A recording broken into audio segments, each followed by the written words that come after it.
"You're too old to understand how modern businesses work," she laughed, dismissing my concerns about the missing inventory with a wave of her manicured hand. "Maybe you should just focus on your gardening and let the younger generation handle the real work." I smiled politely and nodded, but what she didn't know was that I had already photographed every discrepancy, documented every missing item, and traced every fraudulent sale back to her personal accounts. She thought being 68 meant I was invisible, but I was about to show her exactly how visible I could make her crimes. Before we jump back in, tell us where you're tuning in from, and if this story touches you, make sure you're subscribed, because tomorrow, I've saved something extra special for you. My name is Shane Mitchell, and I was 68 years old when my world turned upside down in the most unexpected way.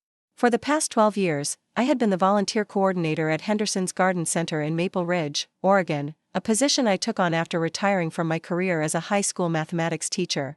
The garden center wasn't just a job. For me, it was my sanctuary, a place where I could nurture both plants and people, watching volunteers bloom alongside the flowers we tended together. I had moved to Maple Ridge after my husband's passing, seeking solace in the quiet rhythms of a smaller community. The house I chose was a modest 2-bedroom cottage with a wraparound porch that overlooked rolling hills dotted with oak trees. It wasn't fancy, but it was mine, and I had filled it with the kinds of treasures that accumulate over a lifetime of careful living: hand-thrown pottery from local artisans, quilts made by my grandmother, and shelves lined with books that had been companions through decades of change. My daily routine had become as predictable as the seasons themselves. I would wake at 6:30, brew coffee in the same ceramic pot I'd used for 20 years, and sit on my porch watching the sunrise paint the mountains in shades of gold and amber. By 8 o'clock, I would be at Henderson's, unlocking the volunteer coordination office and preparing for whatever the day might bring. The garden center was a family business that had been serving the community for over 40 years. Old Mr. Henderson had built it from nothing, starting with a single greenhouse and expanding it into a sprawling complex of retail spaces, greenhouses, and demonstration gardens. When he passed away 5 years ago, his daughter Rebecca had inherited the business, along with all the complexities that came with running a multi-million-dollar operation. Rebecca Henderson Walsh was everything I wasn't: 32 years old, MBA from Portland State, sharp-tongued, and utterly convinced that traditional ways of doing business were obstacles to progress. She wore power suits to work in a garden center, carried her phone like a weapon, and spoke in corporate buzzwords that seemed to bounce off the greenhouse glass like hail. She had introduced new point-of-sale systems, inventory management software, and customer relationship databases that most of the longtime employees struggled to understand. I had tried to like her, truly I had. She was Mr. Henderson's daughter, after all, and I respected his memory enough to give her the benefit of the doubt. But from the moment she took over, there had been tension.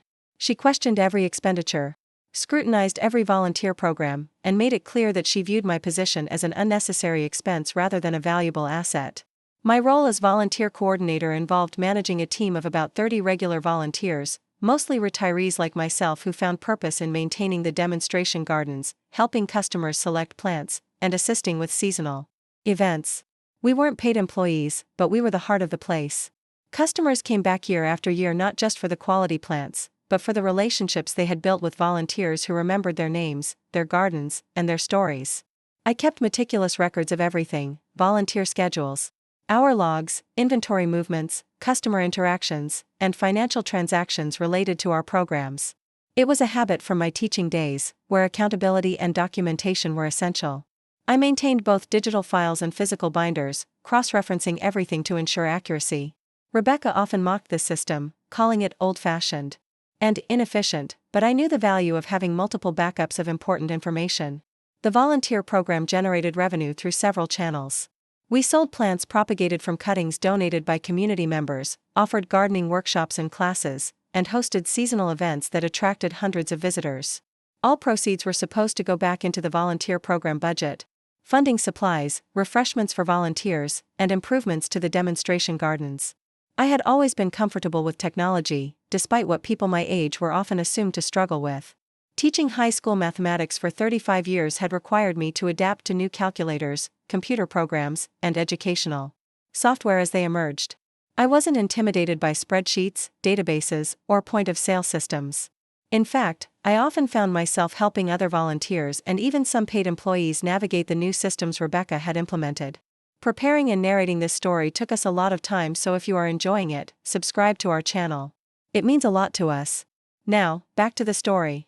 Every Friday, I would compile a detailed report of the week's volunteer activities, including financial summaries of all revenue generated through our programs.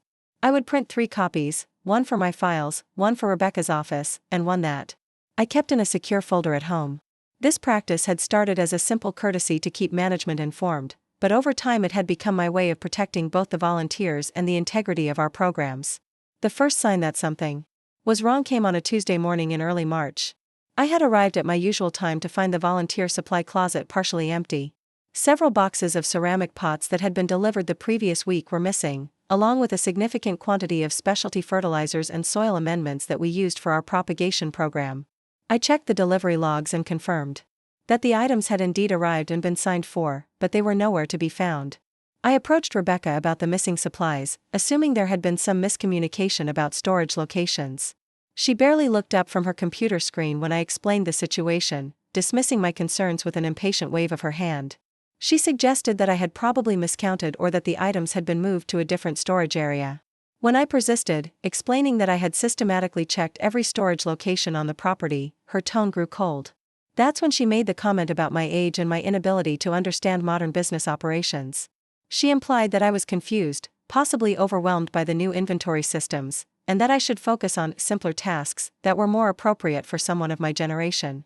The dismissiveness in her voice was unmistakable, and for the first time since I had started working at Henderson's, I felt truly unwelcome. But I wasn't confused, and I wasn't overwhelmed. I was a woman who had spent decades teaching teenagers to solve complex problems, who had managed household finances through economic ups and downs, and who had successfully coordinated a volunteer program that contributed thousands of dollars annually to the garden center's bottom line. I knew exactly what was missing, and I was beginning to suspect that its disappearance wasn't accidental. That afternoon, I began what I would later think of as my investigation. I started by reviewing the security camera footage from the storage areas, something I had access to as the volunteer coordinator for safety and scheduling purposes. The cameras were positioned to monitor the main storage areas, and while the resolution wasn't perfect, they captured enough detail to track movement of large items. What I discovered made my stomach clench with a familiar sensation I remembered from my teaching days when I suspected a student of cheating. The missing supplies had been loaded into Rebecca's personal vehicle on Sunday evening, long after the garden center had closed. The timestamp showed 7:43 p.m., and the footage clearly showed her backing her silver SUV up to the storage area entrance and loading boxes that matched the description of our missing items. I watched the footage 3 times, taking notes on the exact timestamps and making screenshots on my phone. My hands were steady as I documented what I was seeing, but my mind was racing with implications. This wasn't a simple inventory mistake or miscommunication. This was theft, and it was being committed by the owner's daughter, someone who had both the access and the authority to cover her tracks. I spent the next week quietly observing and documenting. I arrived early and stayed late, noting patterns in Rebecca's behavior and keeping track of inventory movements that didn't align with official records. I discovered that our propagation program supplies weren't the only items going missing. High-value perennials, specialty garden tools, and even some of the decorative planters from our display areas were disappearing with alarming regularity. More troubling was what I found when I cross-referenced our volunteer program revenues with the amounts being recorded in the main accounting system. The weekly deposits I had been making were consistently recorded as smaller amounts than what I had actually generated. The difference wasn't huge, typically between $50 and $200 per week, but over time it added up to several $1,000s that had simply vanished from our program budget. I began keeping a second set of records, one that Rebecca didn't know about. I photographed every receipt, made copies of every deposit slip, and maintained a detailed log of every transaction. I also started taking pictures of our storage areas at the beginning and end of each day, creating a visual record of what was present and what went missing overnight. The breakthrough came when I discovered that Rebecca had been listing stolen items for sale on online marketplace platforms. Using her maiden name and a post office box address, she had created multiple seller accounts on various websites. The photos she used in her listings were clearly taken in Henderson's greenhouses, and some of the items were still wearing the garden center's price tags. I found her listings by accident while researching prices for some specialty plants we were considering adding to our volunteer program. A particular variety of Japanese maple caught my eye because of its distinctive shape and the unusual container it was planted in. I recognized both the plant and the container immediately because I had been caring for it in our premium display area for the past month. The listing described it as from private collection and was priced at nearly double what we would have charged retail. But what really caught my attention was a small detail in the background of the photo, a sign that was visible in the corner of the image, partially obscured but clearly showing part of Henderson's logo. I spent the rest of that evening systematically searching through various online platforms, using keywords related to our specialty plants and unique items. What I found was a virtual storefront of stolen merchandise. Rebecca had been photographing and listing items while they were still on display at the garden center, then removing them after the listings went live. She was essentially using Henderson's as her personal inventory warehouse, stealing from the business she was supposed to be managing. The scope of the theft was staggering. Over the past 6 months, she had listed hundreds of items, generating what appeared to be tens of thousands of dollars in illegal revenue. She was systematic about it, targeting items that were expensive enough to be profitable but not so unique that their disappearance would be immediately noticed by casual customers. I printed out screenshots of every listing I could find, organizing them by date and category. I cross-referenced the listings with our inventory records and the security camera footage, building a timeline that clearly showed the pattern of theft. What emerged was a picture of someone who had been methodically stealing from her own family's business while simultaneously undermining the volunteer programs that her father had valued so highly. The most painful discovery was that she had been selling plants that were specifically donated to our volunteer program by community members. These weren't just inventory items, they were gifts from customers who trusted us to use them for educational and community purposes. Rebecca had been taking these donated plants and selling them for personal profit, betraying not just the business but the entire community that supported it. As I assembled my evidence, I felt the same methodical focus that had served me well in the classroom. This wasn't about anger or revenge, it was about documentation and truth. Rebecca had made the mistake of underestimating me, assuming that my age made me invisible and irrelevant. But I had spent my career teaching young people to think critically and solve problems systematically, and those skills hadn't diminished with retirement. I realized that confronting Rebecca directly would be pointless. She had already demonstrated her willingness to dismiss and demean me when I raised legitimate concerns. Instead, I needed to build a case that was so thoroughly documented and irrefutable that it couldn't be ignored or explained away. The weight of what I had discovered settled on me gradually, like sediment in still water. I wasn't just dealing with missing supplies or accounting discrepancies. I was dealing with systematic theft, fraud, and the betrayal of everything that Mr. Henderson had built. His daughter was destroying his legacy one stolen plant at a time, and she was doing it while treating the people who cared about the place as obstacles to be removed. But I had learned something important about myself during those weeks of investigation. I wasn't ready to be dismissed or pushed aside. I had knowledge, skills, and evidence, and I intended to use all three. Rebecca thought she was dealing with a confused old woman who could be intimidated into silence. She was about to discover that she had seriously misjudged her opponent. I spent the next morning staring at the stack of printed evidence on my kitchen table, feeling the familiar weight of certainty settle in my chest. The coffee had grown cold in my mug while I organized screenshots, inventory discrepancies, and timeline notes into neat piles. This wasn't speculation anymore, this was documentation of a crime that had been happening right under everyone's nose for months. The hardest part wasn't the betrayal itself, though that stung deeply. The hardest part was realizing how carefully Rebecca had orchestrated this entire scheme. She hadn't just stumbled into theft, she had planned it methodically, using her position of authority to cover her tracks while simultaneously undermining anyone who might question her actions. Every dismissive comment about my age, every suggestion that I was confused or overwhelmed, had been calculated to discredit me before I could become a threat. I walked through my house that morning, past the photographs of my former students, past the commendation letters from the school district, past the carefully tended plants that filled every sunny windowsill. These weren't the possessions of someone whose mind was failing or whose observations couldn't be trusted. These were the accumulations of a woman who had spent decades paying attention to details, recognizing patterns, and holding people accountable for their actions. The security footage I had accessed told a story that was impossible to misinterpret. Rebecca's midnight visits to the storage areas had become routine, always on Sunday evenings when the garden center was closed and the skeleton crew wouldn't be around to witness her activities. She had developed a system: photograph items during business hours for her online listings, then remove them during her after-hours visits. The timing was precise, calculated to minimize the chances of detection. But what made my stomach turn was the discovery of how she had been manipulating the volunteer program finances. Every week, I had been depositing money generated through our plant sales, workshops, and community events. I would fill out a deposit slip, record the amount in my log, and submit both the cash and the paperwork to Rebecca for processing. What I hadn't realized was that she had been altering the deposit amounts before they reached the bank. The method was simple but effective. She would take my original deposit slip, reduce the amount by anywhere from $50 to $200, and create a new slip with the smaller figure. The difference would go directly into her pocket, while the official records would show the reduced amount as the actual program revenue. Over 6 months, she had stolen nearly $4,000 from the volunteer program alone, money that was supposed to fund supplies, events, and improvements for the people who donated their time to make Henderson's a special place. I found evidence of this manipulation when I started comparing my handwritten logs with the official deposit records that were filed with the main accounting system. The discrepancies were consistent and systematic, never large enough to trigger attention but substantial enough to provide Rebecca with a steady stream of unreported income.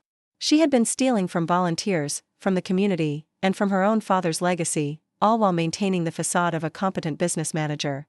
The online marketplace listings revealed the full scope of her operation.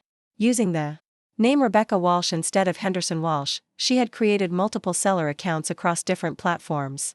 Her feedback ratings were excellent because she was selling high-quality plants and garden supplies at competitive prices, though her customers had no idea they were purchasing stolen merchandise. The descriptions of her items were carefully worded to avoid mentioning Henderson's by name, but the photos often contained telltale details that revealed their true origin. I spent hours documenting each listing, cross-referencing the items with our inventory records and security camera timestamps. The pattern was unmistakable. Items would appear on her listings during business hours, when she could photograph them in optimal lighting conditions, then disappear from the garden center within 24 to 48 hours.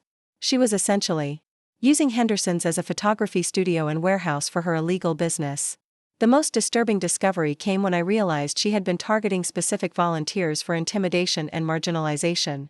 Volunteers who asked too many questions about missing supplies or who showed curiosity about financial records found themselves scheduled for less desirable shifts or excluded from high-profile events.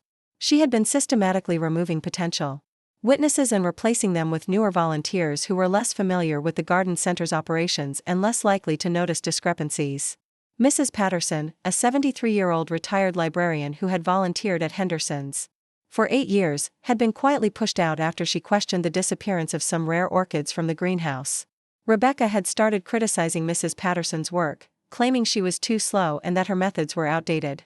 Eventually, Mrs. Patterson had stopped coming, telling other volunteers that she no longer felt welcome or valued. Similar patterns had emerged with 3 other longtime volunteers who had shown too much interest in inventory management or financial procedures. Rebecca had created an atmosphere of insecurity and self-doubt, making experienced volunteers question their own competence rather than her management decisions. It was a sophisticated form of gaslighting that relied on ageist assumptions about cognitive decline and technological incompetence. But Rebecca had made one critical error in her assessment of me. I was a competent, intelligent woman with valuable skills and hard-earned wisdom. I had spent my career teaching young people to think critically and solve problems systematically, and those abilities hadn't diminished with age. If anything, experience had made me more effective at recognizing deception and building solid cases based on evidence rather than emotion. As I organized my documentation into categories and chronological sequences, I felt the same satisfaction I had experienced when helping students work through complex mathematical proofs. Each piece of evidence was like a step in a logical argument, building toward an inevitable conclusion that couldn't be disputed. Rebecca had created an elaborate deception, but she had also created a paper trail that revealed the truth to anyone patient enough to follow it. The next phase of my investigation would require careful planning and strategic thinking. I couldn't simply present my evidence to Rebecca and expect her to admit wrongdoing or make restitution. She had already demonstrated her willingness to intimidate and dismiss anyone who questioned her actions. I needed to find allies who would take the evidence seriously and had the authority to act on it. But first, I needed to ensure that my documentation was comprehensive and irrefutable. Rebecca was intelligent and resourceful, and she would undoubtedly try to discredit my findings or shift blame to other people. I couldn't afford to have gaps in my evidence or weaknesses in my logical arguments. This wasn't just about recovering stolen money or inventory, it was about protecting the integrity of an institution that meant something to hundreds of people in our community. I spent the remainder of that week creating multiple backup copies of all my evidence and organizing it into a presentation that could be understood by people without specialized knowledge of garden center operations. I wanted to be able to walk anyone through the timeline of Rebecca's crimes and show them exactly how she had manipulated systems and people to cover her tracks. The weight of what I had uncovered was substantial, but so was my determination to see justice done. Rebecca had made the mistake of assuming that age equated to irrelevance and incompetence.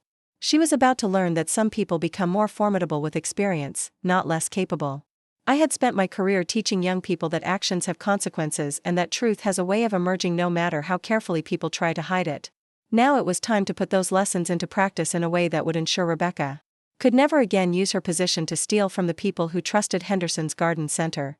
I knew that confronting Rebecca directly would be futile, but I decided to test my theory one more time before taking the nuclear option.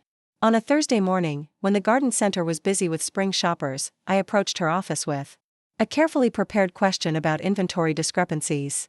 I had chosen my timing deliberately, knowing she would be distracted and more likely to reveal her true attitudes without the calculated charm she usually deployed. I knocked on her office door and waited for her permission to enter.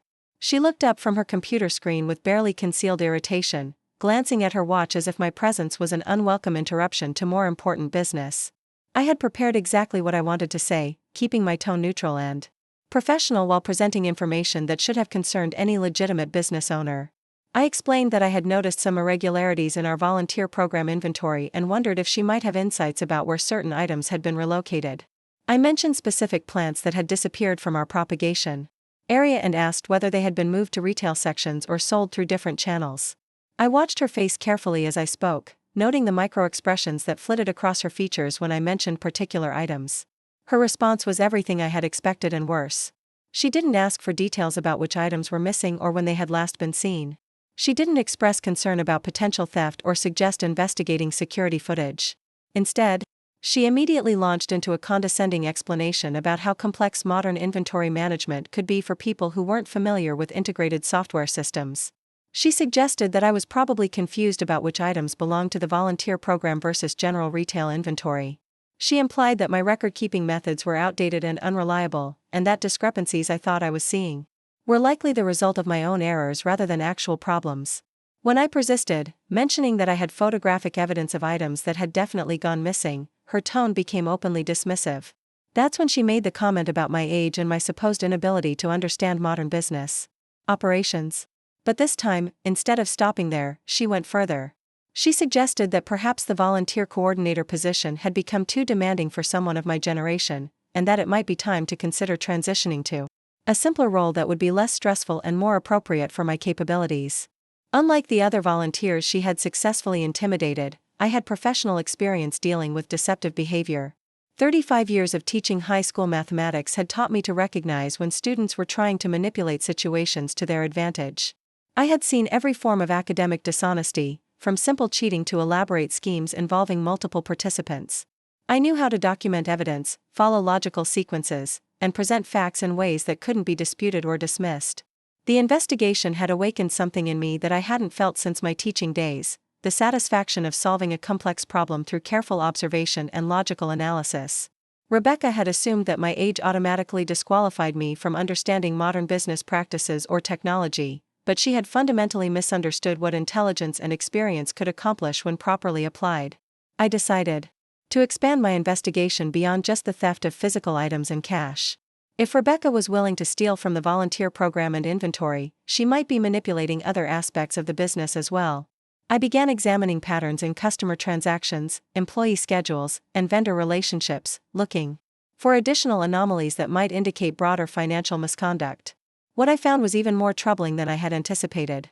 Rebecca had been systematically overcharging customers for specialty items, then pocketing the difference between the official price and what she actually collected.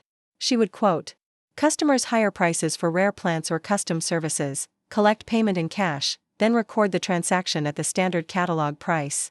The excess money would disappear into her personal accounts, while customers believed they were paying premium prices for premium service. The method was particularly effective with older customers who were less likely to comparison shop online or question pricing discrepancies. Rebecca had identified our most trusting and loyal customers and turned them into unwitting contributors to her theft operation. She was stealing not just from the business, but from the very people who had supported Henderson's for decades. I also discovered evidence that she had been selling customer information to competing garden centers and landscaping companies. The customer database contained detailed records of purchase histories, garden preferences, and contact information. That would be valuable to competitors seeking to poach Henderson's clientele. Several longtime customers had mentioned receiving unsolicited calls and mailings from businesses they had never contacted, suggesting that their information had been shared without their knowledge or consent. The pattern of manipulation extended to employees as well. Rebecca had been scheduling herself for cash register duties during peak hours when large transactions were most common, giving her maximum opportunity to manipulate pricing and pocket excess payments. She had also been approving her own overtime hours and expense reimbursements without the oversight that other employees were subject to, essentially giving herself unlimited access to company funds. The scope of her misconduct was staggering. But what made it particularly insidious was how she had used ageist stereotypes to deflect suspicion.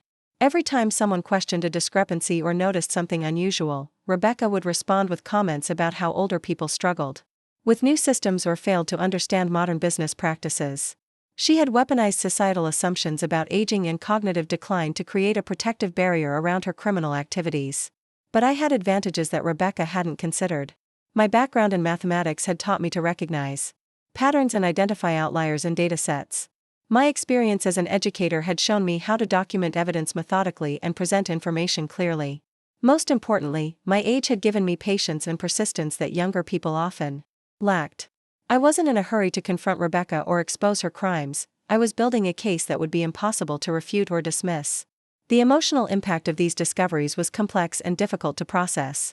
I had genuinely respected Mr. Henderson and believed in the mission of the Garden Center as a community resource. Watching his daughter systematically destroy what he had built was heartbreaking, but it also strengthened my resolve to protect the volunteers and customers who depended on Henderson's integrity. I found myself thinking about the mathematical concept of compound interest, but in reverse. Rebecca's thefts might have started small, but their cumulative impact was enormous. Every stolen plant, every manipulated deposit, every overcharged customer represented not just immediate financial loss but damage to relationships and trust that had been built over decades. She wasn't just stealing money, she was stealing the social capital that made Henderson's a special place in the community. The investigation had also revealed something important about myself. At 68, I was far from the confused, technologically challenged stereotype that Rebecca had tried to impose on me. As we reviewed the financial discrepancies in the volunteer program deposits, Detective Chen explained that the systematic nature of the theft would likely result in multiple felony charges rather than simple misdemeanors. She also noted that Rebecca's use of multiple online seller accounts and false identities could constitute additional charges related to fraud and identity misrepresentation. Detective Chen photographed all of my evidence and uploaded the digital files to the department's secure servers. She explained that the investigation would likely take several weeks to complete, since it would require coordination with multiple agencies and potentially involve search warrants for Rebecca's personal property and financial records. Most importantly, Detective Chen assured me that the police department took financial exploitation of older adults seriously and had resources specifically dedicated to investigating these types of crimes. She provided me with a case number and her direct contact information, and promised to keep me informed about the progress of the investigation. As I left the police station that afternoon, I felt a profound sense of relief mixed with anticipation. After weeks of quietly documenting Rebecca's crimes and enduring her condescending treatment, I had finally set official processes in motion that would hold her accountable for her actions.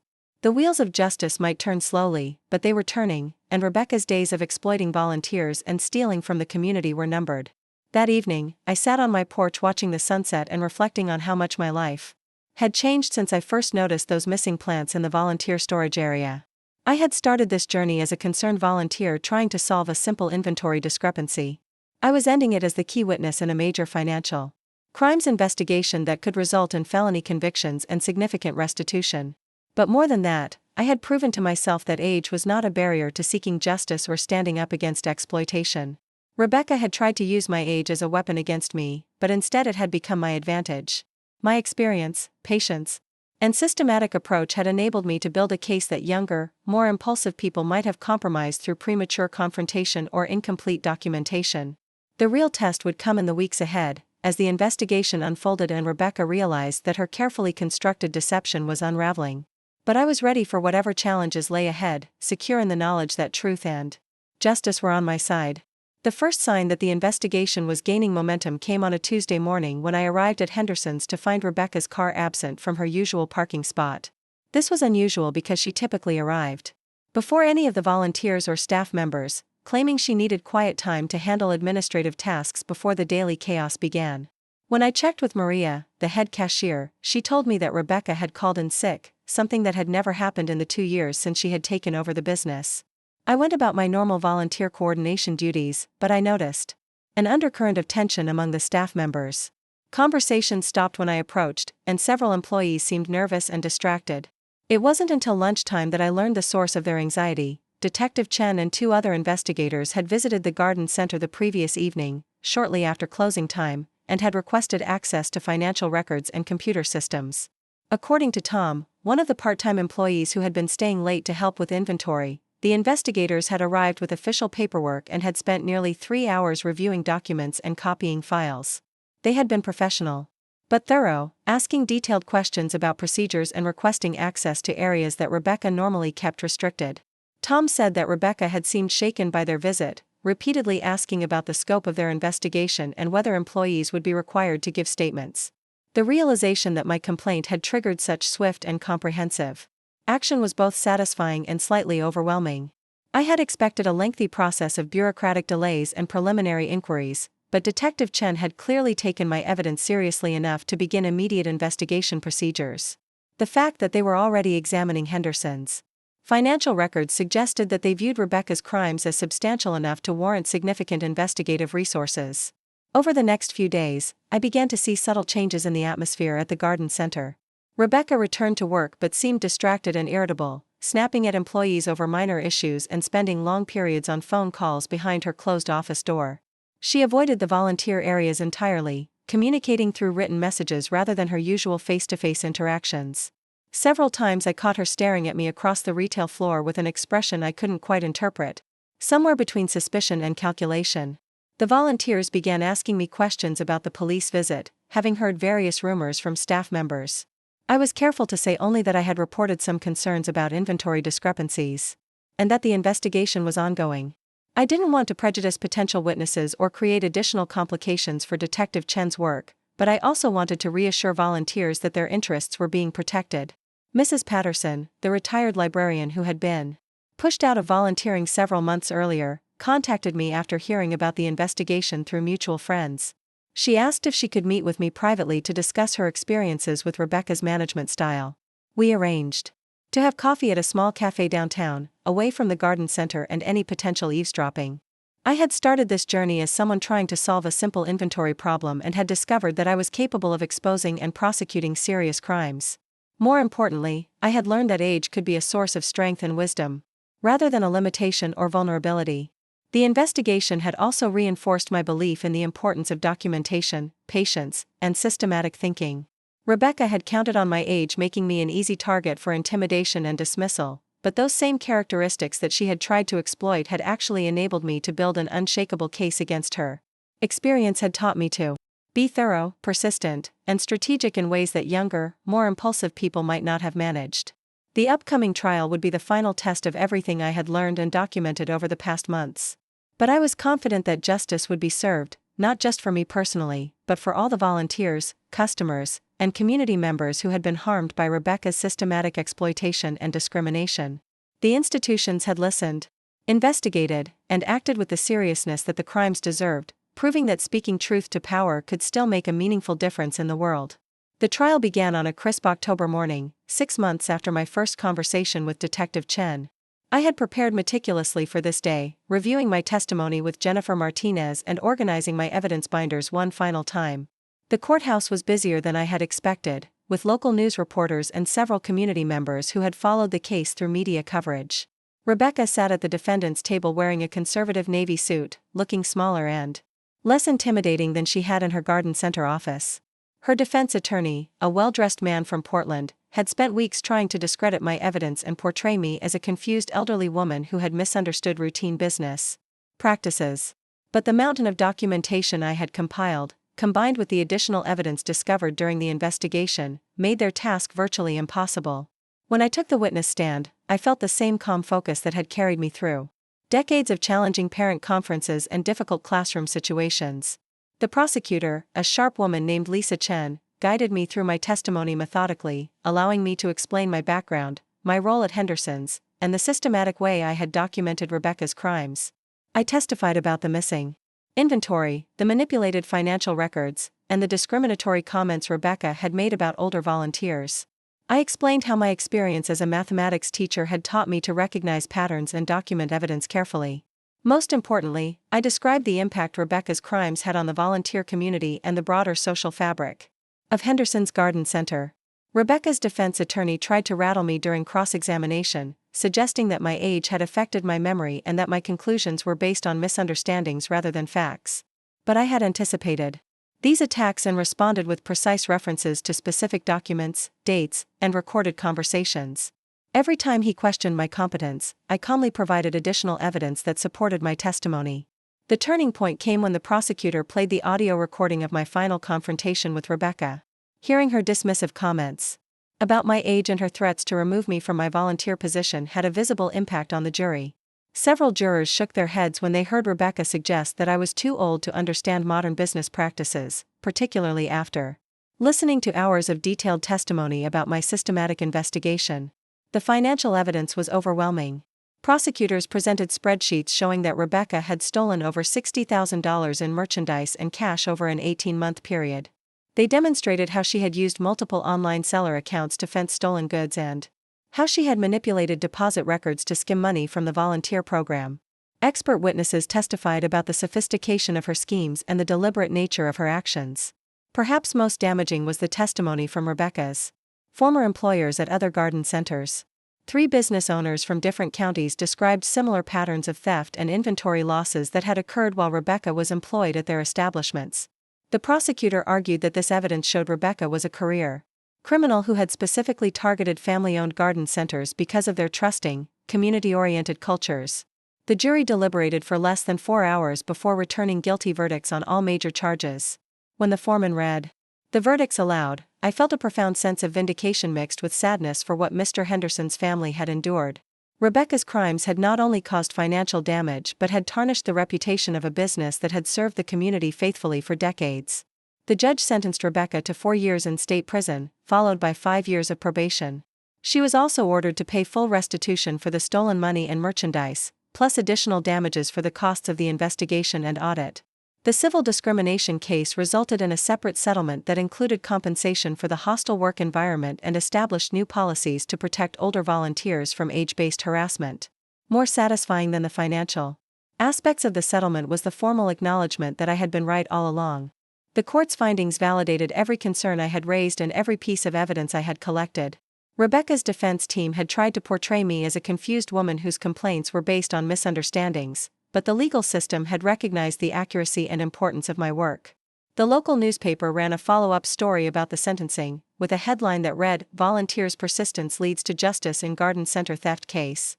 The article described how my careful documentation had exposed crimes that might otherwise have continued indefinitely, causing even greater damage to the business and community. Reading about my role in bringing Rebecca to justice felt surreal, but also deeply satisfying. Henderson's Garden Center underwent significant changes in the months following Rebecca's conviction. The new management team implemented comprehensive security measures, including upgraded surveillance systems and financial controls that would prevent similar thefts in the future. They also established a formal volunteer advisory committee with real authority to address concerns and suggest improvements. I was asked to chair the new volunteer committee, a role that gave me official recognition and authority I had never possessed during Rebecca's tenure. The position came with a small office, access to all relevant financial records, and the explicit support of management for addressing volunteer concerns. Most importantly, it included written policies protecting volunteers from discrimination and retaliation. Mrs. Patterson and several other volunteers who had been driven away by Rebecca's hostile treatment returned to Henderson's after learning about the management changes. The volunteer program grew to over 50 regular participants, including many older adults who had been inspired by the news coverage to get involved in community activities. The atmosphere became welcoming and inclusive in ways that hadn't been possible during Rebecca's reign of intimidation. The most unexpected outcome of the trial was the attention it brought to issues of age discrimination and elder exploitation in volunteer organizations. I was invited to speak at conferences and community meetings about recognizing and reporting financial crimes against older adults. My experience became a case study that helped train other volunteers and organization leaders about the importance of taking elder concerns seriously. I also began working with the Oregon Attorney General's office on educational materials about financial exploitation and age discrimination. My story was featured in brochures and presentations designed to help older adults recognize the warning signs of scams and understand their rights in volunteer and employment situations. The work felt like a natural extension of my teaching career, using my experience to educate and empower others. The speaking engagements and advocacy work introduced me to a community of activists and professionals who were dedicated to protecting older adults from exploitation. I learned about other cases where age stereotypes had been used to silence potential witnesses or dismiss legitimate concerns. My successful prosecution of Rebecca became an example of how systematic documentation and persistence could overcome even sophisticated criminal schemes. 6 months after the trial, I received a check for the full restitution amount, representing the money Rebecca had stolen from the volunteer program and my personal settlement for the discrimination I had experienced. The financial compensation was important, but it represented something more valuable than money: official recognition that I had been wronged and that my concerns had been legitimate all along. I used part of the settlement money to establish a small scholarship fund for older adults who wanted to pursue education or training in areas like computer literacy, financial management, or legal advocacy. The fund was administered through the local community college and specifically targeted people who had experienced age discrimination or financial exploitation. I wanted to turn my negative experience into something that could empower others facing similar challenges. The scholarship fund's first recipient was a 70-year-old woman named Grace who had been scammed out of her savings by criminals who had convinced her that her computer was infected with viruses. She used her scholarship to take courses in cybersecurity and digital literacy, then began volunteering with the police department to help other seniors avoid online scams. Her transformation from victim to advocate reminded me of my own journey from confused volunteer to successful prosecutor. As I settled into my new role at Henderson's and continued my advocacy work, I reflected often on how much my life had changed since that first morning when I noticed missing plants in our storage area. What had started as a simple inventory concern had evolved into a comprehensive criminal investigation that exposed systematic theft, fraud, and discrimination. More importantly, it had revealed capabilities and strengths I hadn't fully recognized in myself. The experience taught me that age could be an advantage rather than a limitation in certain situations. My patience, attention to detail, and systematic approach had been essential to building the case against Rebecca. The very characteristics she had tried to exploit as weaknesses had actually been my greatest assets. Experience had taught me to be thorough, persistent, and strategic in ways that had ultimately led to justice. The trial and its aftermath also reinforced my belief in the importance of speaking up when something seems wrong, even when others dismiss your concerns.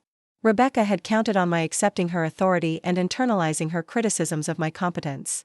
Instead, I had trusted my instincts and my observations, gathering evidence methodically until the truth could no longer be denied or dismissed. Perhaps most importantly, the experience showed me that individual action could still make a meaningful difference in combating injustice. I had started as one person with concerns about missing inventory and had ended up exposing a career criminal whose activities had harmed multiple communities. The investigation had protected current victims and prevented future ones, demonstrating that persistence and careful documentation could overcome even sophisticated criminal enterprises. The volunteer program at Henderson's continued to thrive under the new management structure, becoming a model for other garden centers and community organizations. We hosted workshops on financial literacy for older adults, partnered with law enforcement agencies on scam prevention education, and created mentorship programs that paired experienced volunteers with newcomers who wanted to develop advocacy skills. 3 years after Rebecca's conviction, I received a letter from a woman in another state who had read about my case online. She was facing similar issues with financial irregularities and age discrimination at her volunteer organization, but had been told repeatedly that her concerns were unfounded. My story had given her the confidence to document her observations systematically and pursue official channels for addressing the problems. Her letter reminded me that the impact of my case extended far beyond Henderson's Garden Center or even Oregon. By refusing to accept dismissive treatment and systematically documenting criminal behavior, I had helped establish precedents that could protect other older adults from exploitation and discrimination. The legal victory had been important, but the broader cultural impact might prove even more valuable in the long term. Today, I continue to volunteer at Henderson's Garden Center, now in my official capacity as volunteer coordinator and advisory committee chair. The work remains deeply satisfying, but it carries additional meaning as a place where I proved that age discrimination could be challenged successfully and that systematic criminal behavior could be exposed through careful documentation and persistence. The garden center itself has become a symbol of renewal and community resilience. The new management has restored the welcoming, inclusive atmosphere that Mr. Henderson had originally created, while implementing modern security and financial controls that protect against future exploitation. The volunteer program serves as a model for other organizations seeking to create safe, respectful environments for community participation. My story has become part of Henderson's institutional memory, not as a cautionary tale about trust and betrayal, but as an example of how individual courage and systematic action can triumph over criminal exploitation. New volunteers learn about the importance of speaking up when they notice irregularities and understanding their rights as community members and advocates. The experience transformed my understanding of what was possible in the later stages of life. Instead of accepting diminished expectations or internalized ageism, I had discovered new capabilities and found meaningful ways to contribute to community safety and justice. The investigation and trial had required skills I had developed throughout my career, but applied them in contexts I had never imagined when I was teaching mathematics to teenagers. As I tend to the demonstration gardens and coordinate volunteer activities, I often think about the seeds of change that were planted during those difficult months of investigation and legal proceedings. Like the plants we nurture at Henderson's, justice requires patience, careful attention, and persistent cultivation. But with proper care and favorable conditions, even the smallest seeds can grow into something substantial and enduring that benefits the entire community. Up next, you've got 2 more standout stories right on your screen. If this one hit the mark, you won't want to pass these up. Just click and check them out. My methodical documentation had prevented Rebecca from moving on to victimize another unsuspecting business owner and community. The patience and persistence that she had dismissed as signs of mental decline had actually been the keys to unraveling her carefully constructed criminal enterprise. As word of the investigation spread through the gardening community, I began receiving calls and visits from people who had purchased plants from Rebecca's online listings. Many of them were shocked to learn that they had unknowingly bought stolen merchandise, and several offered to provide testimony about their transactions if it would help the prosecution. Their willingness to cooperate demonstrated the breadth of Rebecca's criminal network and the impact her crimes had on the entire regional gardening community. The Oregon Bureau of Labor and Industries also launched their own investigation into the workplace discrimination aspects of the case. An investigator named David Rodriguez contacted me to schedule a formal interview about my experiences with Rebecca's age-based harassment and intimidation. He explained that their findings could result in significant penalties against Henderson's Garden Center and might establish important precedents for protecting older volunteers from discrimination. During my interview with David Rodriguez, I provided detailed testimony about Rebecca's pattern of dismissive comments, threats to my volunteer position, and systematic exclusion of older volunteers who asked inconvenient questions. I also shared the audio recording of my final confrontation with Rebecca, where she had explicitly linked my age to my supposed incompetence and suggested that I was too old to handle my volunteer responsibilities effectively. David was particularly interested in the broader impact of Rebecca's discrimination on the volunteer community. I explained how her treatment of Mrs. Patterson and other experienced volunteers had created an atmosphere of fear and self-doubt, causing valuable community members to withdraw from activities they had enjoyed and contributed to for years. The discrimination hadn't just harmed individual volunteers, it had damaged the social fabric that made Henderson's a special place in the community. The Labor Bureau's investigation uncovered additional evidence of age discrimination in Rebecca's hiring and scheduling practices. She had systematically excluded older applicants from paid positions, despite their qualifications and experience, while favoring younger candidates who she believed would be less likely to question her authority or notice irregularities. She had also manipulated volunteer schedules to minimize the presence of experienced volunteers during times when she was conducting her theft activities. As the investigation expanded, I found myself taking on an unexpected role as a coordinator and advocate for other victims of Rebecca's crimes. Several volunteers and former employees contacted me after learning about the case, sharing their own experiences with discrimination and suspicious activities they had witnessed. I helped connect them with appropriate investigators and provided emotional support as they processed their own experiences of exploitation and intimidation. The most rewarding aspect of this expanded role was helping other older adults understand that they didn't have to accept dismissive or discriminatory treatment simply because of their age. Many of the people who contacted me had internalized Rebecca's criticisms and genuinely believed that their concerns were invalid or their observations unreliable. Through our conversations, they began to recognize that their experiences and instincts were valuable and that speaking up about injustice was not only their right but their responsibility. 3 weeks after the search warrant was executed, Detective Chen called to inform me that Rebecca had been arrested and formally charged with multiple felonies. The charges included grand theft, fraud, money laundering, conspiracy, and computer crimes related to her online marketplace activities. She was being held on substantial bail, and prosecutors were confident that the evidence would support convictions on all major charges. The arrest made front-page news in the local paper, with headlines highlighting the scope of Rebecca's crimes and their impact on the community. The article mentioned my role in exposing the criminal activity, describing me as a vigilant volunteer, whose careful attention to detail helped uncover a sophisticated theft operation. Reading those words in print was surreal, but also deeply satisfying after months of being dismissed as confused or incompetent. Henderson's Garden Center immediately announced that they were conducting a comprehensive audit of all financial records and inventory systems. They hired an independent accounting firm to review the damage caused by Rebecca's crimes and implement new security measures to prevent similar incidents in the future. Most importantly, they issued a public apology to the volunteer community and announced new policies to ensure that volunteers would be treated with respect and their concerns would be taken seriously. The new management team, led by Mr. Henderson's nephew who had experience in retail management, reached out to me personally to discuss rebuilding the volunteer program.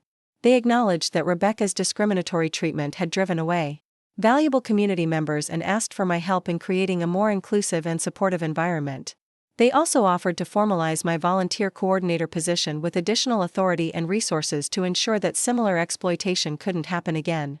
The institutional response to Rebecca's crimes was swift and comprehensive, but the personal satisfaction of seeing justice in motion was equally important. Every official document, every news article, every investigator's phone call validated my decision to speak up rather than accept intimidation and dismissal. The system had worked, not perfectly or quickly, but thoroughly and with genuine commitment to accountability. As I prepared for the upcoming trial proceedings, I reflected on how much my life had changed since that first morning when I noticed missing plants in the volunteer storage area. Mrs. Patterson's story confirmed many of my suspicions about Rebecca's systematic intimidation tactics. She described how Rebecca had gradually undermined her confidence by questioning her methods, criticizing her pace, and excluding her from volunteer meetings and social events. The final straw had come when Mrs. Patterson had asked about the disappearance of some rare orchids she had been caring for in the greenhouse. Rebecca had responded by accusing her of being forgetful and suggesting that she might have inadvertently damaged the plants through improper care.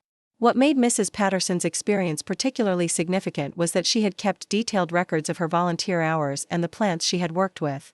She showed me photographs she had taken of the orchids just days before they disappeared, along with notes about their care requirements and growth progress.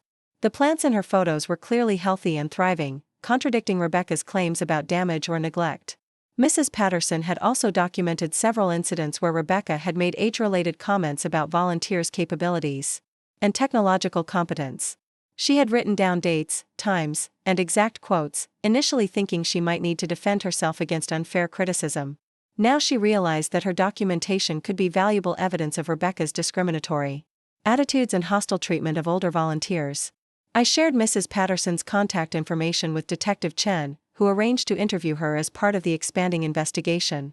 Her testimony would provide crucial corroboration of Rebecca's pattern of age discrimination and help establish that my experiences weren't isolated incidents but part of a systematic campaign to silence and intimidate potential witnesses. The breakthrough in the investigation came when Detective Chen's team executed a search warrant on Rebecca's apartment and personal vehicle. I learned about this development through Jennifer Martinez, who called me that Thursday afternoon to report that prosecutors had found additional evidence that significantly strengthened the case against Rebecca. The search had uncovered financial records, stolen merchandise, and digital files that provided direct proof of her criminal activities. Among the seized items were detailed spreadsheets tracking Rebecca's online sales, including profit calculations and inventory sources.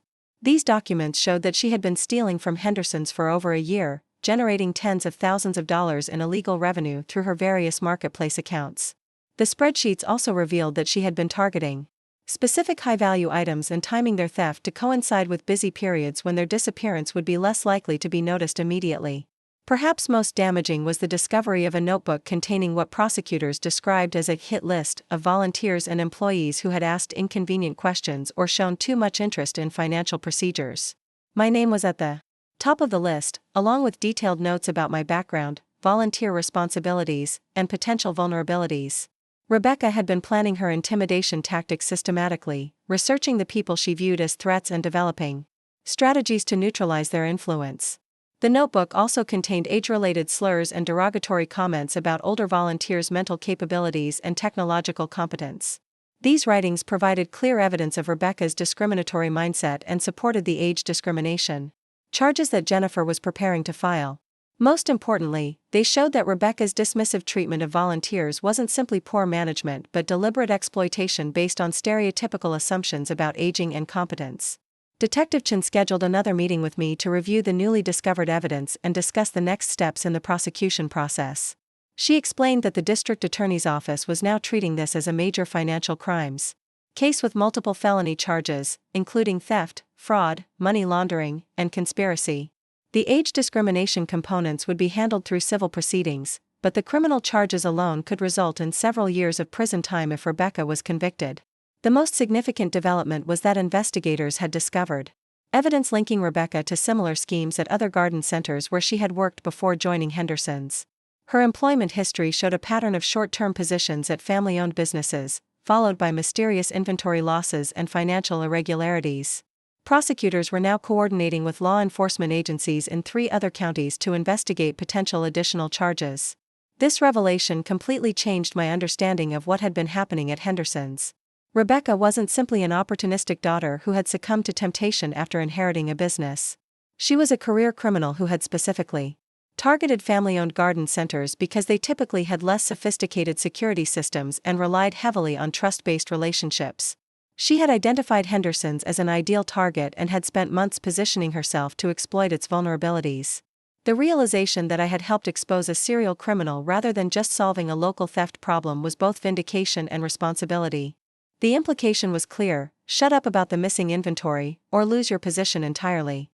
She was using my volunteer status as leverage, knowing that I had no employment protections and could be dismissed at will. What she didn't realize was that her threats were being recorded on my smartphone, which I had positioned in my purse in such a way that our conversation was being captured clearly. I nodded politely and thanked her for her time, playing the role of the confused older woman she expected me to be. I apologized for any inconvenience and promised to be more careful about my record-keeping in the future. I watched her relax. As she believed she had successfully intimidated me into silence, her expression shifting from irritation to satisfied condescension. But as I left her office, I felt a cold determination settle in my chest. Rebecca had just made a critical error by threatening my position based on age discrimination rather than legitimate performance issues. She had also confirmed that she had no intention of investigating the theft because she knew exactly where the missing items had gone. Most importantly, she had demonstrated that she viewed volunteers as disposable obstacles rather than valuable community assets. That afternoon, I drove to the Maple Ridge Public Library and used their computers to research my legal options. I wanted to understand exactly what protections existed for volunteers and what evidence would be required to substantiate claims of theft and age discrimination. I also researched the contact information for various agencies and organizations that might be able to help me navigate the process of reporting Rebecca's crimes. The library's reference librarian, a woman about my age named Carol, noticed me struggling with some of the legal databases and offered assistance. I explained that I was researching volunteer rights and workplace discrimination, without mentioning the specific situation at Henderson's. Carol was incredibly helpful, showing me how to access local legal aid resources and directing me to organizations that specifically assisted older adults with employment and volunteer issues. Through my research, I learned that Oregon had strong protections against age discrimination, even for volunteers in certain circumstances. I also discovered that the theft amounts I had documented would qualify as felony charges rather than simple misdemeanors. Most importantly, I found contact information for the Oregon Bureau of Labor and Industries, which handled discrimination complaints, and the local district attorney's office, which prosecuted theft and fraud cases. I spent the next week organizing my evidence into professional presentations that could be easily understood by people without specialized knowledge of garden center operations. I created timeline charts showing the correlation between Rebecca's after-hours visits and inventory disappearances. I compiled screenshots of her online marketplace listings alongside photos of the same items taken at Henderson's. I prepared financial summaries showing the discrepancies between my volunteer program deposits and the amounts recorded in official records. Most importantly, I wrote detailed narratives explaining the context and significance of each piece of evidence. I wanted to make sure that investigators would understand not just what Rebecca had stolen, but how she had used her position of authority and ageist stereotypes to cover her tracks and intimidate potential witnesses. The first person I contacted was Jennifer Martinez, an attorney with the Northwest Legal Aid Foundation who specialized in cases involving older adults. I had found her contact information through the library's research, and her biography indicated extensive experience with both employment discrimination and financial exploitation cases. I called her office and explained briefly that I needed consultation about potential age discrimination and theft issues related to my volunteer position. Jennifer agreed to meet with me the following Tuesday at her downtown Portland office. I drove to the city early that morning, wearing my best suit and carrying a leather portfolio containing organized copies of all my evidence. I had rehearsed my presentation multiple times, wanting to be clear and concise without overwhelming her with unnecessary details. Jennifer's office was professional but welcoming, with walls lined with legal books and certificates that testified to her expertise in elder law and civil rights. She was younger than I had expected, probably in her early 40s, but her demeanor was serious and attentive as I began explaining the situation at Henderson's. I started with the timeline of events, describing how I had first noticed missing inventory and Rebecca's dismissive response to my concerns. I showed her the security footage screenshots and explained how I had discovered the online marketplace listings.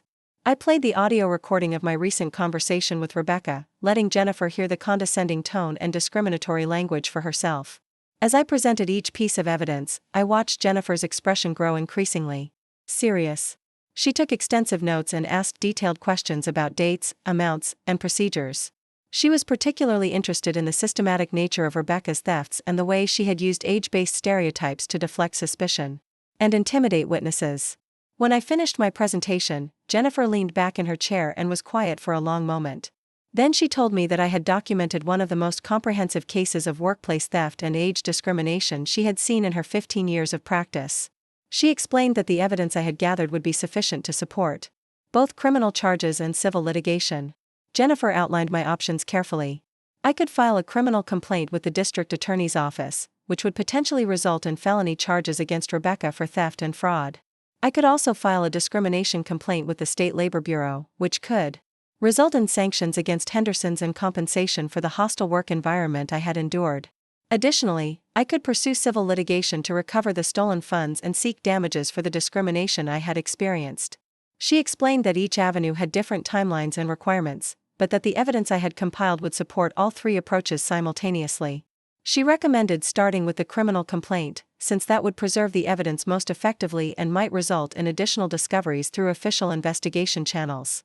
Jennifer also warned me that Rebecca would likely respond aggressively once she realized the scope of the case against her. She might try to discredit my evidence, claim that I was mentally incompetent, or even attempt to file counter-complaints about my conduct. Jennifer advised me to document any retaliatory behavior and to avoid direct confrontations with Rebecca while the legal processes were underway. Most importantly, Jennifer helped me understand that this case was about more than just recovering stolen money or protecting my volunteer position. It was about establishing precedent that older adults couldn't be exploited or dismissed simply because of their age. She explained that successful prosecution of Rebecca's crimes would send a message to other potential criminals that targeting seniors was neither easy nor consequence-free. Before I left Jennifer's office, we scheduled a follow-up meeting for the following week and discussed strategy for presenting the case to prosecutors. She provided me with additional documentation forms and advised me on how to preserve evidence while the investigation was ongoing. She also gave me contact information for victim advocacy services and support groups for people who had experienced financial exploitation. The drive back to Maple Ridge gave me time to process what I had learned and plan my next steps. I felt a mixture of vindication and determination that I hadn't experienced since my teaching days. Jennifer's response to my evidence had confirmed that I wasn't overreacting or misinterpreting the situation. Rebecca had committed serious crimes, and I had documented them thoroughly enough to ensure that justice could be served. That evening, I called my sister Margaret in Seattle and told her about the situation for the first time.